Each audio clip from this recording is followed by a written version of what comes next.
যে বিএনপির সকল ক্ষমতার উৎস যেমন জনগণ, রাজনৈতিক সকল ক্ষমতার উৎস যেমন জনগণ, সকল ক্ষমতার উৎস জনগণ, এই কথা বলা হারাম, এ কথা বিশ্বাস করা কবিরা গুনাহ। সকল ক্ষমতার উৎস জনগণ, এই কথা আপনাদের বলে ওই সব ধুরন্ধর রাজনীতিবিদরা আপনাদের ভোট নেওয়ার জন্য আপনাদেরকে পাম দিয়া ডানলপ টায়ার বানায়। আমরা কিন্তু এটাই শিখি, দেশে আমাদেরকে রাষ্ট্রীয়ভাবে শিখানো হয়, এটা রাষ্ট্রীয় কুফরি। সকল ক্ষমতার উৎস জনগণ নয়, সকল ক্ষমতার উৎস কে?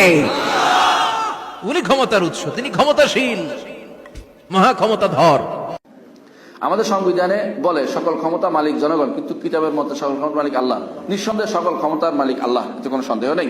সংবিধানের এটা শুদ্ধ করা উচিত।